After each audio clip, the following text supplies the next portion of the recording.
Wednesday, April 29th, in New York State's capital, Albany, Governor Kathy Hochul and the leaders of the New York State Assembly and the New York State Senate announced an agreement on a whopping $254 billion state budget, a budget that still requires approval by the New York State Legislature.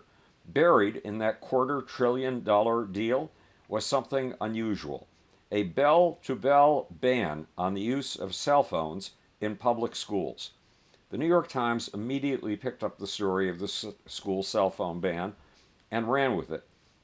The Times pointed out that the budget measure would ban cell phones not just during classes, but during lunch and while a student was in the corridors or stairwells of the school.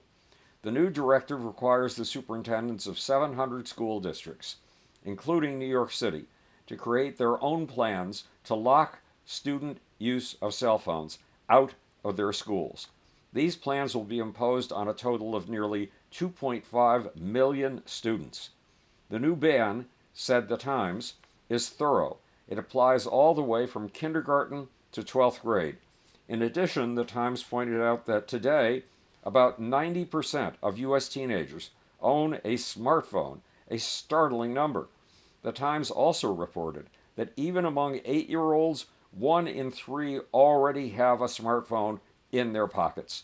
Then the Times pulled in the strange fact that policymakers are searching for solutions for soaring rates of depression, anxiety, and self harm among adolescents, and that the U.S. Surgeon General in the Biden administration warned last year that the addictive nature of social media could be part of the crisis, especially for young girls.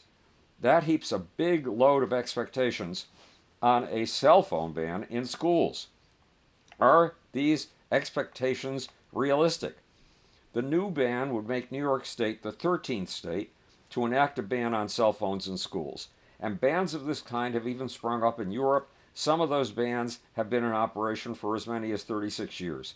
That's enough time to study the ban's consequences and to see whether or not they work. In fact, to date, at least 20 scientific studies on school cell phone bans have been done. They've been done everywhere from Norway and England to France and Australia, not to mention the United States. So here's the question: have school cell phone bans been worth it? The answer is simple: yes. These bans have had a positive impact. The vast majority of studies finds that banning cell phones in schools leads to better performance on tests, higher grade point averages, better focus and attention in class, and improved performance for low achievers. But there's a glitch.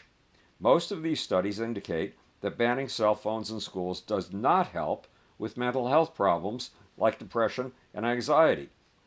However, one study of a whopping 240,000 students in Norway disagrees.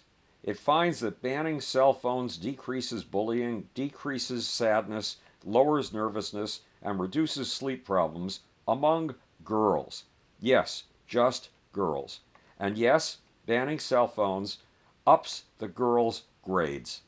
So is banning phones in school a wise idea? Scientific studies say the answer is yes. This is Howard Bloom speaking to you from the future. It's your job and my job to make. Or, want to know why? Ask how. And now to figure out how to turn this camera off. There it is, the off button.